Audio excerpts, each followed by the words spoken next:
Hello everyone, Satyanarayan Tagore institute में आप सभी का स्वागत है। तो मैं आपको सस्टेनेबल डेवलपमेंट गोल्स पढ़ा रहा था।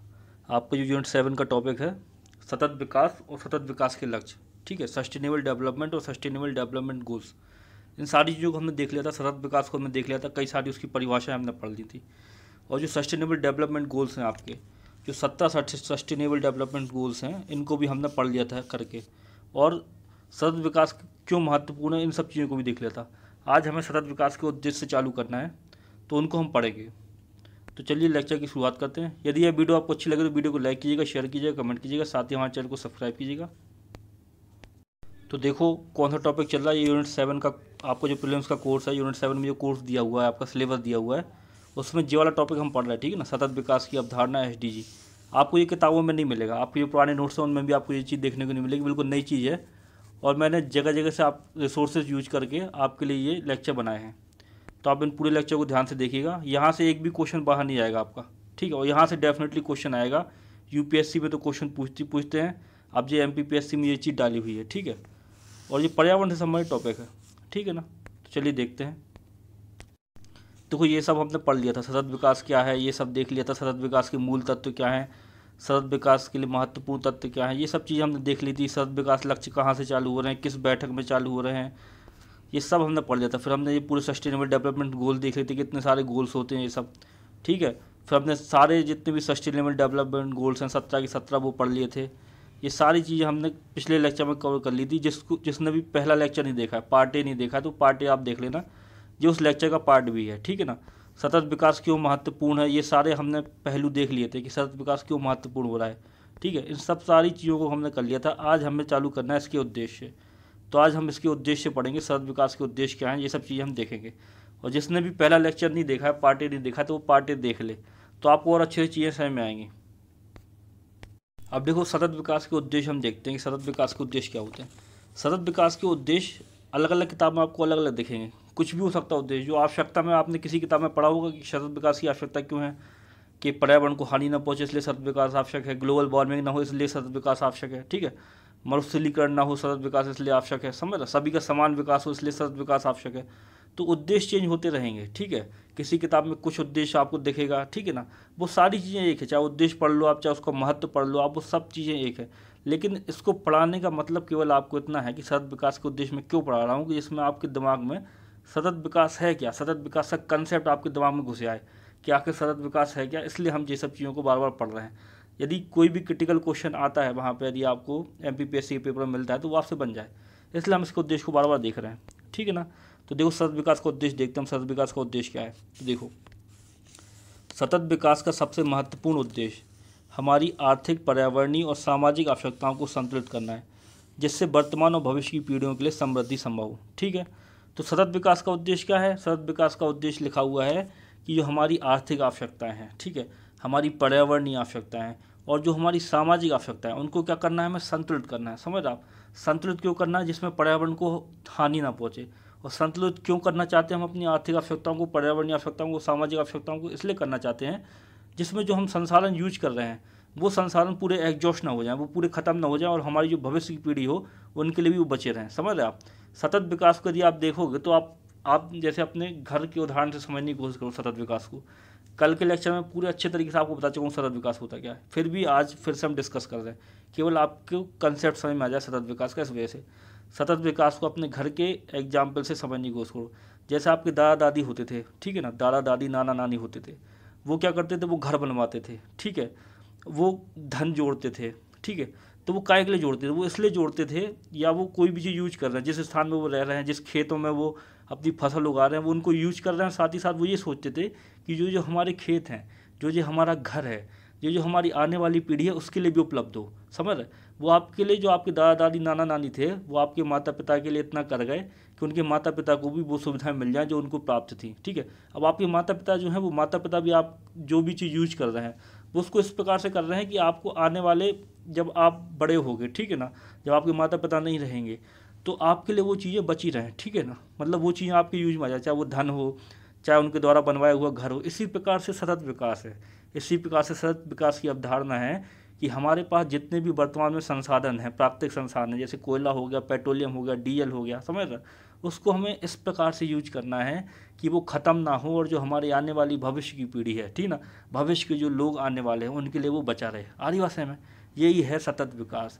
भारतीय संस्कृति में सतत विकास घुसा हुआ है। सतत विकास भारतीय संस्कृति के मूल में है, ठीक है। तो ये कंसेप्ट जो है ये यूएन ने आज बता दिया, लेकिन हम भारतीय बहुत पहले से उसको यूज कर रहे हैं, सतत विकास को, समझ रहे आप। तो ये चीज़ें हैं।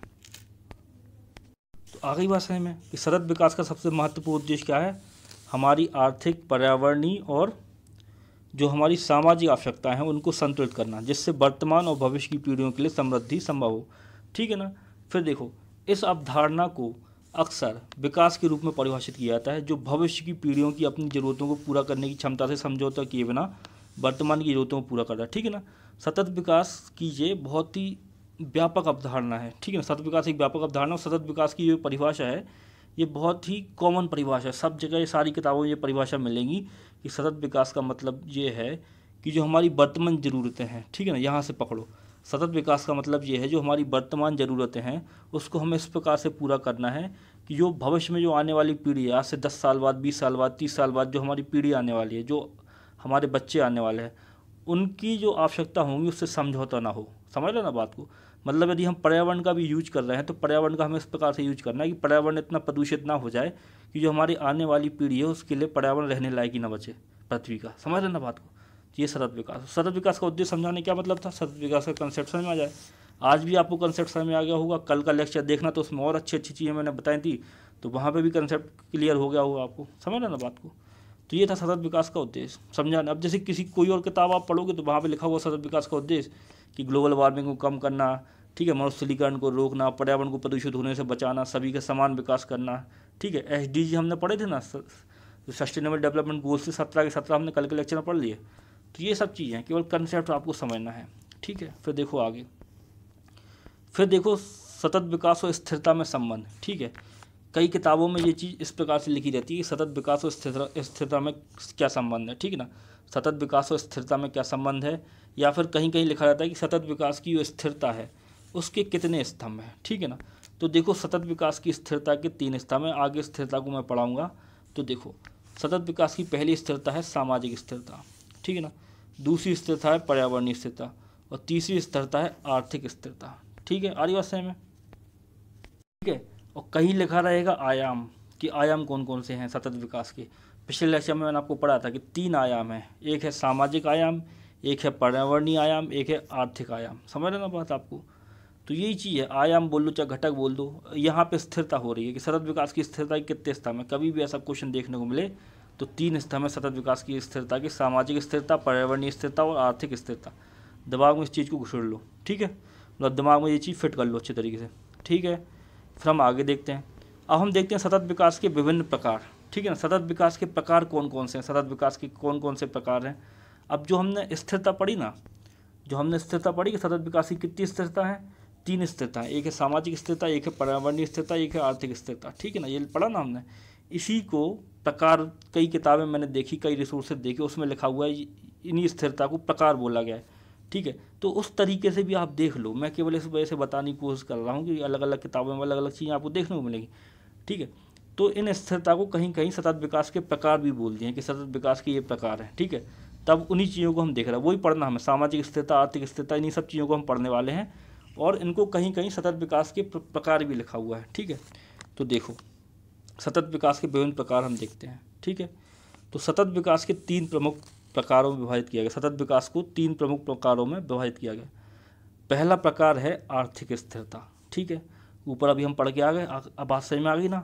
यदि ऐसा क्वेश्चन है कि स्थिरता कितनी है, तो 3 स्थिरता है, पर सामाजिक स्थिरता, पर्यावरणीय स्थिरता, आर्थिक स्थिरता, ठीक है ना। प्रकार पूछे तो 3 प्रकार हैं, यही आर्थिक स्थिरता, सामाजिक स्थिरता, पर्यावरणीय स्थिरता। अब कहीं कहीं प्रकार में, जैसे आपको कभी MPPSC क्वेश्चन पूछेगा तो वहाँ पे स्थिरता ना लिखा हो, क्या पता वहाँ पे लिखा हो आर्थिक घटक लिखा हो, वहाँ पे लिखा हो सामाजिक आयाम लिखा हो वहाँ पे, समझ रहे। तो समझ जाना आगे वाला वर्ड सेम रहेगा, आगे बात सेम है। तो ये चीज़, तो सतत विकास के प्रकार देखते हैं हम, ठीक है। तो देखो सतत विकास के 3 प्रमुख प्रकार हैं। पहला है आर्थिक स्थिरता। आर्थिक स्थिरता का मतलब है पर्यावरणीय क्षति के बिना विकास सुनिश्चित करना, ठीक है ना। पर्यावरणीय क्षति के बिना विकास सुनिश्चित करना आर्थिक स्थिरता है। फिर दूसरी क्या है, सामाजिक स्थिरता। सामाजिक स्थिरता का मतलब है समावेशिता और समानता को बढ़ावा देना। सामाजिक स्थिरता का मतलब क्या है? समावेशिता और समानता को बढ़ावा देना। ठीक है। पर्यावरणीय स्थिरता, पर्यावरणीय स्थिरता का मतलब क्या है? संसाधन संरक्षण और पारिस्थितिक प्रभाव को कम करने पर ध्यान केंद्रित करना। समझ आप बात को? पर्यावरणीय स्थिरता का मतलब है कि संसाधन संरक्षण है, ठीक है, और पारिस्थितिक प्रभाव है उनको कम करना है, उनको कम करने पर ध्यान केंद्रित करना है। ठीक है, मतलब संसाधन जो हम एग्जॉस्ट करते आ रहे हैं, पेट्रोल डीजल हो गया, कोयला हो गया, इनको कम करने की बात करनी है, इनका कम उपयोग हम करें और नए नए हम एनर्जी के सोर्सेस लाएं, जैसे पवन ऊर्जा हो गया, सौर ऊर्जा हो गया, आदि वैसे में। फिर जो ये घटक हैं, ठीक है ना, देखो आप यहाँ पे घटक लिखा ना, तो आर्थिक घटक भी लिखा आ सकता है, आर्थिक आयाम भी लिखा आ सकता है। तो ये जो घटक हैं, ये एक टिकाऊ और समृद्ध भविष्य को आकार देने के लिए मिलकर काम करते हैं। आइए सतत विकास के विभिन्न प्रकारों को समझें। अब जो प्रकार हमने देख लिया, अब इनको और अच्छे से पढ़ लेते हैं हम कि और इसमें क्या होता है, आर्थिक स्थिरता में क्या होता है, सामाजिक स्थिरता में क्या होता है, पर्यावरणीय स्थिरता में होता क्या है। समझ रहे? स्थिरता की जगह घटक भी लिखा हो सकता है, स्थिरता की जगह तत्व भी लिखा आ सकता है, स्थिरता की जगह आपको आयाम भी लिखा आ सकता है। आगे बस में, ठीक है, और यही प्रकार हैं सतत विकास के। ठीक है, अब हम देखते हैं आर्थिक स्थिरता की आर्थिक स्थिरता होती क्या है। ठीक है, तो देखो, आर्थिक स्थिरता पर्यावरण के सम्मान के साथ आर्थिक विकास को संतुलित करने के बारे में। ठीक है, आर्थिक स्थिरता का मतलब क्या है कि पर्यावरण का सम्मान हो।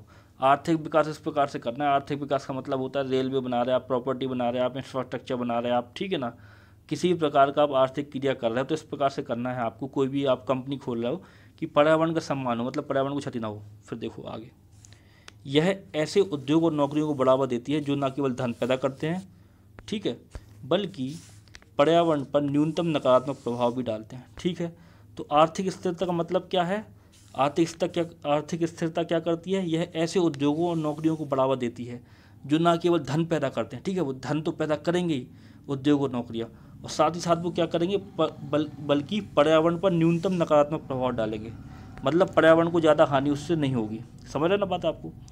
फिर देखो आगे, इसमें नवीकरणीय ऊर्जा, टिकाऊ कृषि, हरित भवन जैसे क्षेत्र शामिल हैं। समझ रहे? नवीकरणीय ऊर्जा क्या है? नई चीज़ है। नवीकरणीय ऊर्जा कौन सी हो गई? सौर ऊर्जा हो गई, पवन ऊर्जा हो गई। टिकाऊ कृषि होती है, ठीक है, टिकाऊ कृषि में मतलब होता है कृषि में हम फसल चक्रण का यूज करते हैं। ठीक है, हरित भवन, आपने हरित भवन की अवधारणा पढ़ी होगी, ठीक है ना।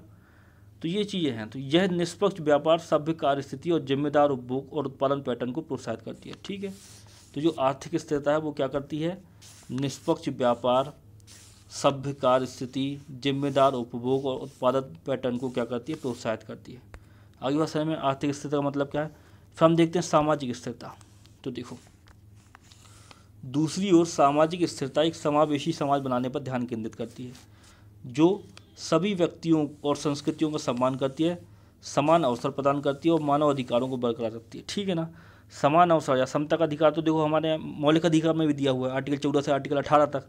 ठीक है ना, तो जो सामाजिक स्थिरता वो यही कर रही है। वो क्या कर रही है? समावेशी समाज बना रही है। समावेशी समाज मतलब जहाँ पर सारे समाज का क्या हो? विकास हो, समाज के सभी लोगों का विकास हो। समझ रहे? उस पर ध्यान केंद्रित करती है कौन? सामाजिक स्थिरता, जो सभी व्यक्तियों और संस्कृतियों को क्या करती है? सम्मान करती है। सामाजिक स्थिरता क्या करती है? सभी व्यक्तियों और संस्कृतियों का क्या करती है? सम्मान करती है और उनको समान अवसर प्रदान करती है, साथ ही साथ उनको मानव अधिकार प्रदान करती है।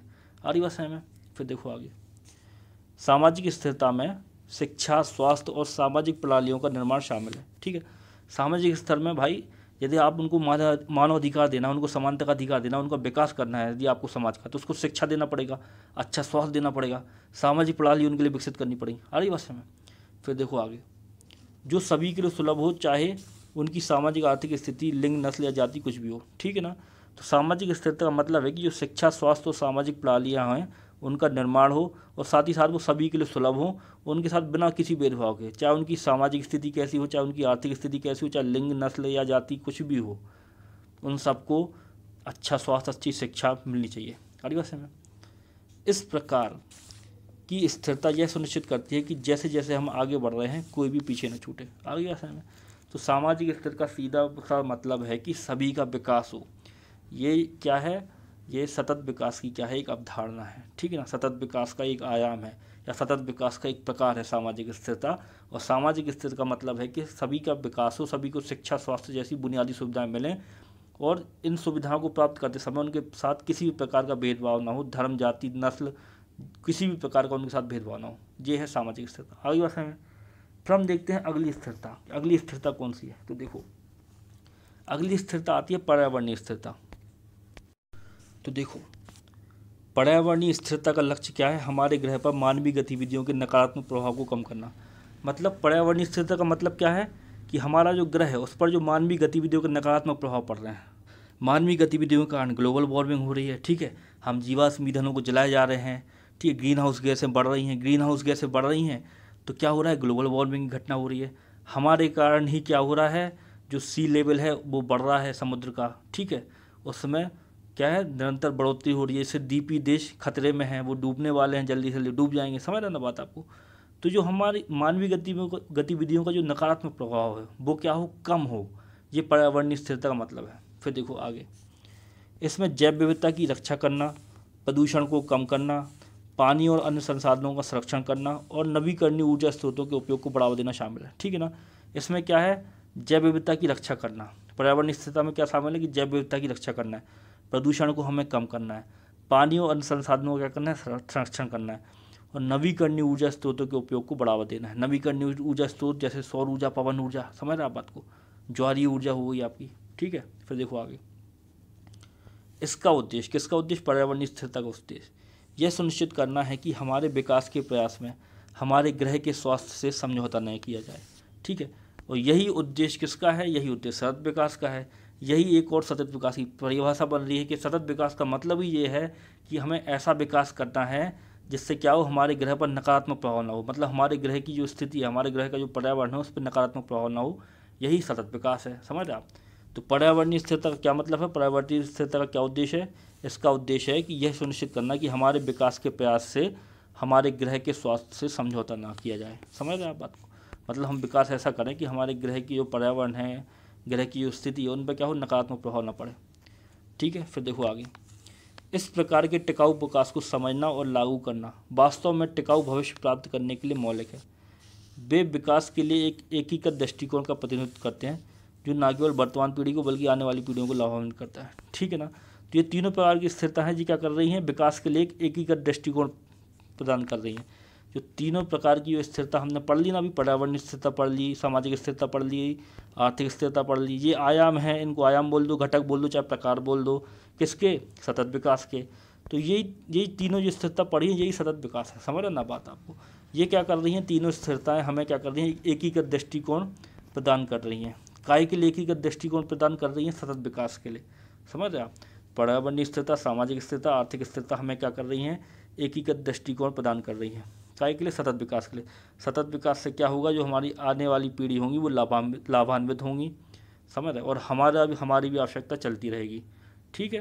तो यही है सतत विकास। ये पूरा हो गया पर्यावरणीय स्थिरता, सामाजिक स्थिरता, आर्थिक स्थिरता, ये हमने समझ लिया। ना समझ में आए तो कमेंट कर देना आप, तो मैं आपको फिर से समझा दूंगा, ठीक है। फिर देखो आगे, अब हम देखते हैं सतत विकास की आवश्यकता क्यों है, ठीक है। अब यहाँ जहाँ कल हमने पढ़ लिया उसके महत्व, कल का लेक्चर देखना, जो लोग भी पहली बार इस लेक्चर को देख रहे हैं, इस लेक्चर का पार्ट ए देख लेना। उस पार्ट ए में मैंने आपको महत्व बताया था, ठीक है, जो सतत विकास उसका महत्व बताया था। या हमने सतत विकास का महत्व बताया था, वही उसकी आवश्यकताएँ थी। फिर भी मैंने आपके लिए आवश्यकताएँ फिर से लिख दी, ठीक है। फिर से मैं आपको बताता हूँ कि सतत विकास की आवश्यकताएँ क्या हैं, सतत विकास क्यों आवश्यक है, ठीक है। और ये हम पहले भी पढ़ चुके हैं, ये केवल आपको इसलिए पढ़ा रहा हूँ कि आपको कंसेप्ट समझ में आता रहे, कंसेप्ट आपको समझ में आए, ठीक है ना। तो देखो, अब सतत विकास जो है, सतत विकास को किफ़ायती विकास भी बोलते हैं, सतत विकास को टिकाऊ विकास भी बोलते हैं, ठीक है ना। टिकाऊ विकास भी सतती विकास को बोलते हैं। हिंदी में बहुत सारे मतलब होते हैं, और सतत विकास को इंग्लिश में बोलते हैं सस्टेनेबल डेवलपमेंट, ठीक है। एक ही बात है, एक ही शब्द है इंग्लिश में, सस्टेनेबल डेवलपमेंट। लेकिन सतत विकास को हिंदी में बोलते हैं टिकाऊ विकास भी बोलते हैं, धारणीय विकास भी बोलते हैं। तो ये सब चीज़ें याद रखना, कहीं कहीं लिखा रहेगा धारणीय विकास, ठीक है ना। तो धारणीय विकास भी सतत विकास को बोलते हैं, टिकाऊ विकास भी बोलते हैं, संपोषणीय विकास भी बोलते हैं। संपोषणीय विकास कहीं लिखा मिल जाए, संपोषणीय, ठीक है, संपोषणीय विकास कहीं लिखा मिल जाए तो समझ लेना ये सतत विकास ही है। आ रही बात है में? तो ये चीज़ है। तो देखो फिर आगे, सतत विकास की आवश्यकता क्यों है उसको हम देखते हैं। किफ़ायती विकास की आवश्यकता निम्नलिखित के लिए है, देखते हैं। निर्धनता उन्मूलन के लिए है, ठीक है। हमने SDG पढ़े थे, तो SDG फर्स्ट में क्या लिखा था? गरीबी का उन्मूलन, ठीक है। देखो कल मैंने आपको ये दिखाया था, ये डायग्राम बहुत ही प्रचलित है, ये डायग्राम, ठीक है ना। सारे 17 के 17 गोल इसमें दिए हुए हैं। कल का लेक्चर पढ़ लेना अच्छे तरीके से, पूरे मैंने हिंदी में डिस्क्राइब किए हैं। अब देखो इंग्लिश में यहाँ पे क्या लिखा है, नो पॉवर्टी, ठीक है ना। तो जो 17 जब आप सतत विकास के लक्ष्य पढ़ोगे तो इन्हीं से आपको समझ में आ जाएगा कि सतत विकास की आवश्यकता काय के लिए। नो पॉवर्टी मतलब गरीबी ना हो, जीरो हंगर मतलब कोई भूखा ना रहे, गुड हेल्थ एंड वेलबींग मतलब अच्छे स्वास्थ्य हो, ठीक है ना, क्वालिटी एजुकेशन हो, सबके पास गुणवत्तापूर्ण शिक्षा हो, जेंडर इक्वलिटी हो, 5वां SDG है ये सारे हमने देखे थे। क्लीन वाटर एंड सैनिटेशन, ठीक है ना, मतलब सभी को स्वच्छ जल प्राप्त हो, साफ़ सफाई हो। क्लीन वाटर, यदि मैं आपसे पूछूं कि जो SDG 6 है, SDG 6 में क्या लिखा हुआ है, SDG 6 में लिखा हुआ है क्लीन वाटर एंड सैनिटेशन। अब मैं आपसे पूछूं कि गवर्नमेंट इसके लिए कौन सी योजना चला रही है क्लीन वाटर एंड सैनिटेशन के लिए? स्वच्छ भारत अभियान, जिसमें इंदौर क्या हो रहा है, हर बार नंबर 1 आ रहा है।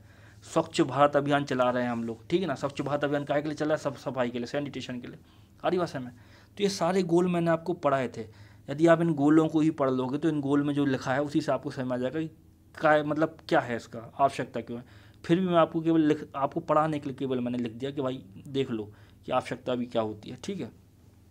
देखो ये सब चीज़ें लिखी हुई हैं। क्लाइमेट एक्शन जो SDG 13 है, 13 नंबर पे SDG 13 जो है, इन सबको आपको नंबर से याद रखना है कि SDG 1 में क्या है, नो पॉवर्टी मतलब गरीबी का अंत। SDG 2 में क्या है, जीरो हंगर। SDG 3 में क्या है, good health and wellbeing. SDG 4 में क्या है, क्वालिटी एजुकेशन, ठीक है। SDG 5 में क्या है, जेंडर इक्वलिटी, ठीक है। SDG 13 में क्या है, क्लाइमेट एक्शन।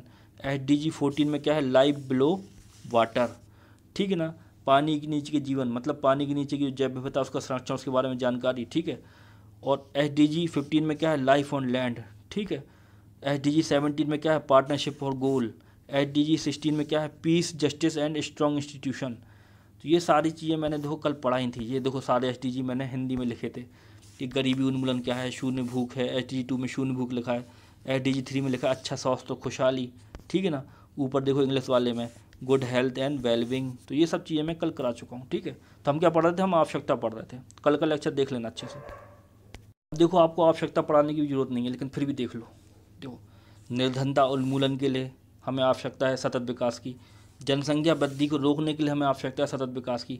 संसाधनों के समान वितरण के लिए सतत विकास की आवश्यकता है, ठीक है। अधिक स्वस्थ, सक्षम और प्रशिक्षित मानव संसाधन के लिए हमें क्या है, सतत विकास की आवश्यकता है। एक केंद्रीकृत और अधिक भागीदारी वाली सरकार के लिए हमें सतत विकास की आवश्यकता है। समझ रहे आप बात को? तो ये सब चीज़ें आवश्यकता लिखी हुई हैं, ठीक है। देखो फिर आगे, विभिन्न देशों में एक अधिक न्याय संगत और उदार आर्थिक व्यवस्था के लिए, ताकि उत्पादन में वृद्धि हो सके और स्थानीय स्तर पर उपभोग या खपत भी बढ़ सके, इसके लिए भी हमें सतत विकास की आवश्यकता है। मतलब एक ऐसी न्याय संगत सरकार हो विभिन्न देशों में।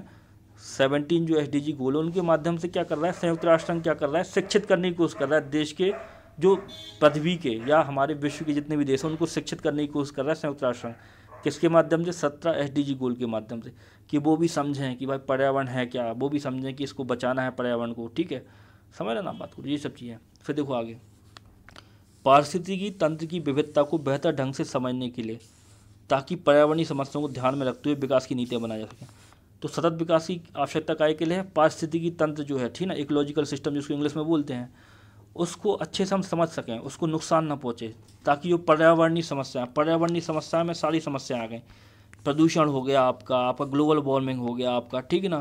तो ये सब चीज़ें हैं, ग्लोबल वार्मिंग, प्रदूषण हो गया, ग्रीन हाउस गैसें हो गई, ये सब चीज़ें हैं। इरोजन हो गया आपका, ठीक है, वनों का अपरोपण हो गया आपका, वनों की कटाई हो गई। इन सब चीज़ों में क्या हो, लगाम लगे। इसके लिए क्या है, सतत विकास आवश्यक है। फिर देखो आगे, ठीक है, पर्यावरणीय समस्याओं का समाधान स्थानीय स्तर पर खोजा जा सकता है और पर्यावरणीय प्रभाव को बेहतर ढंग से नियंत्रित किया जा सकता है, ठीक है। फिर से पढ़ लो, परिस्थितिकी तंत्र की विविधता को बेहतर ढंग से समझने के लिए हमें सस्टेनेबल डेवलपमेंट की आवश्यकता है, यानी सतत विकास की आवश्यकता है, ठीक है, ताकि पर्यावरणीय की समस्याओं को ध्यान में रखते हुए विकास की नीतियाँ बनाई जा सकें, ठीक है। पर्यावरणीय समस्याओं को ध्यान में रखते हुए हम लोगों ने कई सारी नीतियाँ बनाई है, ठीक है। फिर देखो आगे, साथ ही पर्यावरणीय समस्याओं का समाधान स्थानीय स्तर पर खोजा जा सकता है और पर्यावरणीय प्रभावों को बेहतर ढंग से नियंत्रित किया जा सकता है, ठीक है। जो पर्यावरणीय समस्याएं हैं उनका समाधान हम स्थानीय स्तर पर खोज सकते हैं। यदि हमारे जो लोग हैं, हमारे जो नागरिक हैं, यदि वो पर्यावरण का महत्व समझ जाएंगे, ठीक है ना, वो सतत विकास को यदि समझ गए, तो फिर क्या होगा, फिर तो सब अच्छा हो जाएगा। समझ रहे आप? फिर पर्यावरण प्रदूषण होगा ही नहीं। समझ रहे? तो ये सब चीज़ें हैं। तो पर्यावरणीय प्रभावों को बेहतर ढंग से समझने के लिए भी सतत विकास की आवश्यकता है, ठीक है। ऊपर वाली चीज़ें समझ में आ गई थी। कि विभिन्न देशों में एक अधिकृत न्यायसंगत उदार आर्थिक व्यवस्था के लिए, ताकि उत्पादन में वृद्धि हो सके और स्थानीय स्तर पर उपभोग या खपत भी बढ़ सके। तो इसके लिए हमें क्या है, सतत विकास की आवश्यकता है। ठीक है, फिर हम आगे देखते हैं। अब जी खत्म हो गई आवश्यकता, ठीक है ना। ग्लोबल वार्मिंग कम करने के लिए जो आपके सागर तल का जो आपका जल स्तर बढ़ रहा है उसको कम करने के लिए, ठीक है ना, समुद्री जल स्तर बढ़ रहा है उसको कम करने के लिए, इन सब चीज़ों के लिए हमें क्या चाहिए, पर्यावरण संबंधित कोई भी समस्या है उसके लिए हमें क्या चाहिए, सतत विकास चाहिए। अब देखो आगे, अब देखो सतत विकास के कुछ उदाहरण लिख दिए मैंने। अब आप सतत विकास तो समझ गए होगे ना कि सतत विकास होता क्या, फिर भी उदाहरण के माध्यम से समझने की कोशिश करो। यदि आप जो इलेक्ट्रिसिटी यूज कर रहे हो, जिसमें काय का यूज होता है, कोयला, उसकी जगह यदि आप यूज कर रहे हो पवन ऊर्जा को, ठीक है ना, पवन टरबाइन रहती है ना, ऐसी पवन टरबाइन बनी रहती, ठीक है, पवन टरबाइन बनी रहती हैं ऐसी, और वो घूमती हैं, ठीक है, देवास की जाम गोदरानी में लगी है, इंदौर से आप कभी निकलो बाहर तो आपको दिखेंगी, ठीक है। तो ये पवन टरबाइन जो बनी हुई है ना, यदि आप इन पवन टरबाइन का यूज कर रहे हो तो ये भी सतत विकास के अंतर्गत आएगा। मतलब पवन ऊर्जा का उपयोग करना सतत विकास का एक उदाहरण माना जाएगा, मतलब सतत विकास के मार्ग में एक कदम माना जाएगा पवन ऊर्जा का उपयोग करना। सौर ऊर्जा आप देखते ही हो, ठीक है, सौर ऊर्जा का उपयोग करना भी क्या होगा, सतत विकास के मार्ग में एक कदम माना जाएगा, ठीक है। सौर ऊर्जा के लिए क्या हो रहा हमारे एमपी में या देश को क्या हो रहा है, सौर ऊर्जा को प्रमोट करने के लिए क्या हो रहा है, हमारे यहाँ पे सोलर प्लांट लग रहा है, रीवा में लगा ना, अल्ट्रा मेगा सोलर प्लांट लगा हुआ है रीवा में, ठीक है। आपने ओंकारेश्वर में सुना होगा फ्लोटिंग सोलर प्लांट लगा हुआ है, ठीक है, floating solar plant. Omkareshwar dam है, ओंकारेश्वर डैम में नर्मदा नदी पर तैरता हुआ सोलर प्लांट है, इस प्रकार से ऐसा सोलर प्लांट बना हुआ है, ठीक है, और वो जल के ऊपर तैर रहा है, ठीक है, जल के ऊपर वो तैर रहा है, ठीक है, सोलर प्लांट, समझ जाओ मतलब। तो सौर ऊर्जा का उपयोग करना भी क्या है, सतत विकास का उदाहरण हो गया। फसल चक्र का उपयोग करना भी सतत विकास का उदाहरण हो गया। मतलब क्या हुआ फसल चक्र का मतलब, ठीक है, फसल चक्र का मतलब होता है जैसे हम किसी खेत में खेती कर रहे हैं, किसी खेत में हम क्रॉप क्या कर रहे हैं, उगा रहे हैं, तो हम क्या करते हैं, एक ही प्रकार की फसल को उगाते हैं, ठीक है, एक या दो प्रकार की फसल को हम उगाते हैं। फसल चक्र के आधार पर खेती करने का मतलब होता है कि हम उसी खेत पर क्या हो, तरह तरह की फसल उगाएं, मौसम के अनुसार फसल उगाएं, इस प्रकार से फसल उगाएं कि उसकी उर्वरता शक्ति में वृद्धि हो, साथ ही साथ हमें क्या हो, हमारी मिट्टी की गुणवत्ता बढ़े, साथ ही साथ क्या हो, हमें आर्थिक लाभ भी हो और क्या हो, पर्यावरणीय लाभ भी हो। उसको बोलते हैं फसल चक्र के अनुसार खेती करना, ठीक है। तो वो भी सतत विकास का उदाहरण बनाएगा। जल कुशल पिक्चर लिखा ना, फिक्सचर लिखा है यहाँ पे, फिक्सचर मतलब जो हमारे घरों में जल प्रणाली होती है, हमारी बिल्डिंग में जल प्रणाली होती है, जैसे पाइप हो गया, ठीक है ना, कहीं पाइप लगा रहता है, कहीं पे नल लगे रहते हैं, ठीक है, कहीं पे नल लगे रहते हैं, कहीं पे शॉवर लगे रहते हैं, शॉवर से पानी गिरता रहता है, शॉवर से पानी गिरता है, बाथरूम में शॉवर लगा रहता है, ठीक है। तो जल कुशल फिक्सचर का मतलब है कि हमें यदि हम इस प्रकार के नल यूज करने लगें कि वो क्या हो, उसमें मीटर लगा हो और वो बता दें कि आप ज़्यादा वेस्ट कर रहे हो या फिर आप ज़्यादा पानी लो तो वो अपने आप बंद हो जाए, यदि हम इस प्रकार का नल यूज करने लगे तो ये कहलाएगा जल कुशल फिक्सचर। यदि हम इस प्रकार का शॉवर यूज करने लगे नहाते समय, ठीक है ना, शॉवर में हम नहाते हैं बाथरूम में, तो यदि हम इस प्रकार का शॉवर यूज करने लगे जिससे क्या हो, कम पानी निकले, तो वो भी क्या होगा, सतत विकास का उदाहरण हुआ, ठीक है ना।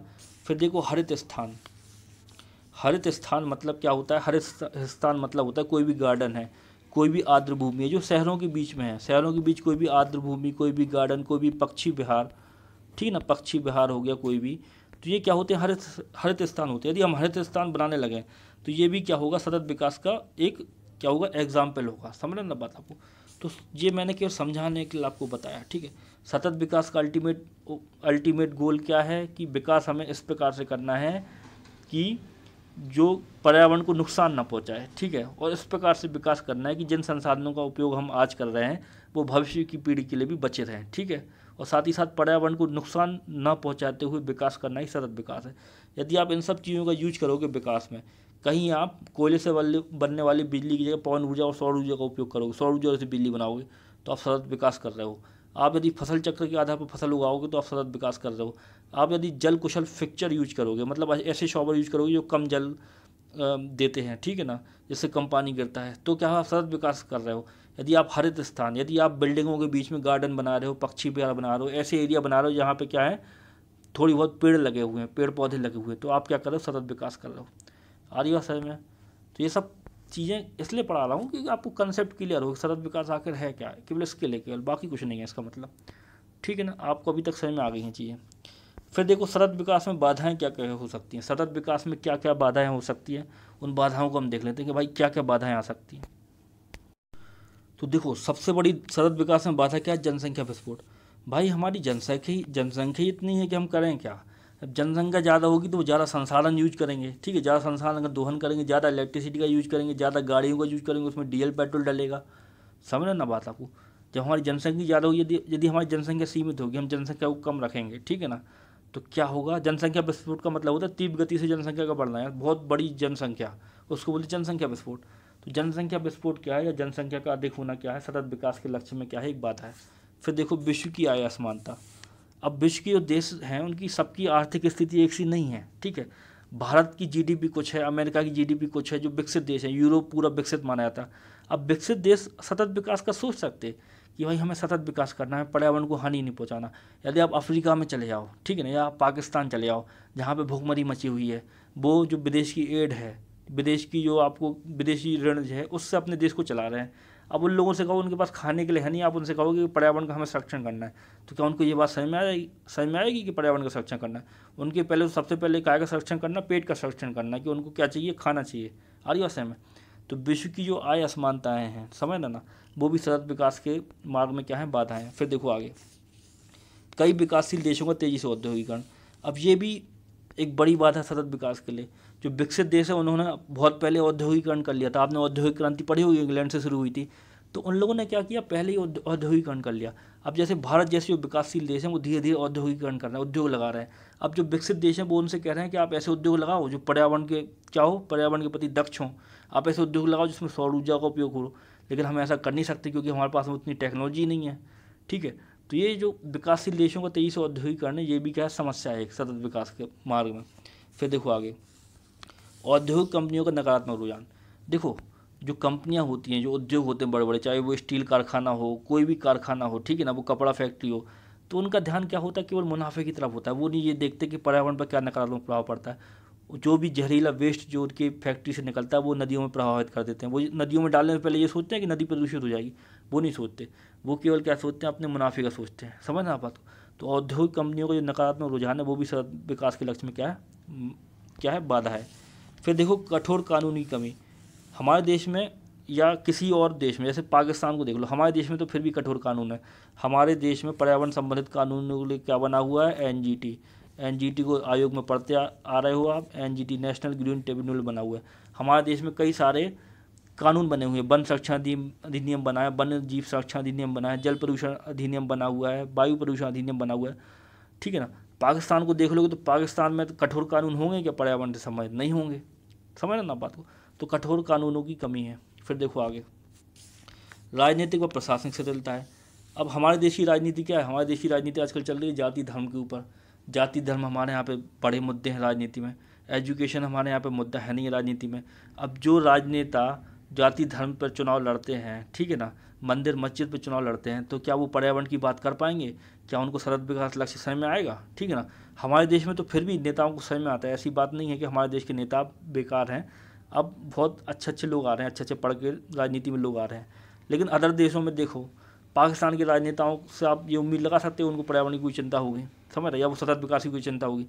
तो राजनीतिक और प्रशासनिक शिथिलता है, वो भी क्या है, एक सतत विकास के मार्ग में एक बहुत बड़ी बात है। फिर देखो आगे, ठीक है। अब देखो नियंत्रणकारी संस्थागत ढांचों की कमी है। नियंत्रणकारी संस्थागत ढांचे, जो पर्यावरण प्रदूषण को रोकने के लिए जो संस्थागत ढांचे होते हैं, ठीक है ना, उन सब की क्या है, कमी है कई देशों में। हमारे देश में तो एनजीटी है, ठीक है, एनजीटी भी उतना ज़्यादा पावरफुल नहीं है, समझ रहे। तो नियंत्रणकारी संस्था का ढांचा ना होना भी क्या है, एक बाधा है बहुत बड़ी काय में, सतत विकास में। फिर देखो आगे, विकसित व विकासशील देशों के मध्य उपस्थित असमानताएं, ठीक है ना। अब विकसित और विकासशील देशों के मध्य उपस्थित असमानताएं एक बहुत बड़ी बाधा है सतत विकास लक्ष्य में। पूछो क्यों। अब देखो विकसित देश जो हैं, विकसित देश आज हमसे कह रहे हैं कि आप ग्रीन हाउस गैसों का क्या हो, कम उत्सर्जन करो। मतलब आप कोयले का कम यूज करो, पेट्रोल का कम यूज करो, डीजल का उपयोग करो। ये कौन कह रहा है, डीजल का कम उपयोग करो, पेट्रोल का कम उपयोग करो। ये कह रहे हैं विकसित देश। किससे कह रहे हैं, विकासशील देशों से। मतलब अमेरिका भारत से कह रहा है कि आप कोयले का यूज कम करो, पेट्रोल का यूज कम करो, डीजल का यूज कम करो। जबकि जो विकसित देश हैं वो पहले इन सब चीज़ों का यूज कर चुके हैं, अपने को विकसित कर चुके हैं, समझ रहे। अब विकसित देश कह रहे हैं विकासशील देशों से कि आप इन सब चीज़ों को कम करो, ठीक है। तो विकासशील देश ऐसा उनकी बात मानेंगे क्या, क्योंकि उनको भी विकसित होना है। तो उनके पास तो वही संसाधन है, कोयला है, पेट्रोल है, डीजल है। और साथ ही साथ यदि विकसित देश चाहते हैं कि विकासशील देश इन संसाधनों का जो परंपरागत संसाधन है, कोयला, पेट्रोल, डीजल, इनका यूज ना करें, तो विकसित देशों को क्या करना पड़ेगा, उनको नई टेक्नोलॉजी देनी पड़ेगी, सौर ऊर्जा से संबंधित, पवन ऊर्जा से संबंधित। ठीक है, तो विकसित देश वो भी देने के लिए तैयार नहीं है फ्री में, वो चाहते हैं कि वो टेक्नोलॉजी उनसे आप खरीदें, उनको पैसे दें। तो ये सब क्या है, असमानताएं हैं विकसित और विकासशील देशों के बीच में। इस वजह से कई सारे संधि प्रोटोकॉल जो होते हैं वो लागू नहीं हो पाते हैं। ठीक है, तो सतत विकास के मार्ग में ये एक बाधा है। फिर देखो आगे, नवीन पर्यावरण दक्ष प्रौद्योगिकी की कमी है। ठीक है, विकसित देशों में तो है पर्यावरण दक्ष प्रौद्योगिकी, लेकिन हमारे पास नहीं है। अब हमारे पास ऐसी कोई भी टेक्नोलॉजी नहीं है कि जो हमारा सीवेज होता है, गंदा पानी, मलमूत्र जो होता है, जो हम नदियों में बहाते हैं, उससे पहले क्या हो, उसको ट्रीट कर लिया जाए, मतलब उसको अच्छे तरीके से साफ कर लिया जाए, उस सीवेज के पानी को भी कम से कम हानिकारक बना के नदियों में छोड़ा जाए। हमारे यहाँ पे क्या ऐसी कोई टेक्नोलॉजी है? ऐसी टेक्नोलॉजी हमारे यहाँ पे है ही नहीं है। तो नवीन पर्यावरण दक्ष प्रौद्योगिकी हमारे पास है ही नहीं है। फिर देखो आगे, परंपरागत स्रोतों का उचित विकल्प ना होना। ठीक है ना, परंपरागत स्रोत जो हैं उनका विकल्प सौर ऊर्जा, पवन ऊर्जा क्यों नहीं बन पा रहा है? ठीक है ना, परंपरागत स्रोत मतलब होता है कोयला हो गया, पेट्रोलियम हो गया, डीजल हो गया।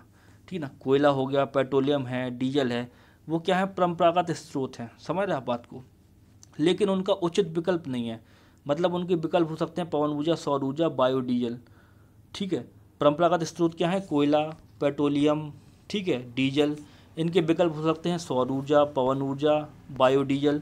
लेकिन जो सौर ऊर्जा, पवन ऊर्जा, बायोडीजल हैं, इनसे इतनी अधिक ऊर्जा प्राप्त नहीं होती है। साथ ही साथ ये क्या है, सौर ऊर्जा, पवन ऊर्जा, बायोडीजल क्या है, महंगे हैं। ठीक है, समझ आप बात को। तो ये जो सौर ऊर्जा, पवन ऊर्जा, डीजल है, ये पूरी तरीके से विकल्प नहीं है किसका, परंपरागत स्रोतों का। आ रही भाषा में, तो ये भी क्या है, सतत विकास के लक्ष्य में क्या है, एक बाधा है। ठीक है, और भी सारी चीज़ें हो सकती हैं। ये सब बाधाएं मैंने पर्यावरण से संबंधित बता दी आपको। और भी बाधा हैं, जैसे विश्व की आय असमानताएँ हैं विश्व में। ठीक है, तो वहाँ पे अच्छे शिक्षा के संस्थान नहीं हो सकते, वहाँ पे गरीबी होगी, तो गरीबी का उन्मूलन कैसे करोगे? वहाँ पे खाने के लिए नहीं है तो भूखमरी होगी, समझ रहे। अब उनकी आय असमानता, तो वहाँ पे अच्छे हॉस्पिटल नहीं होंगे।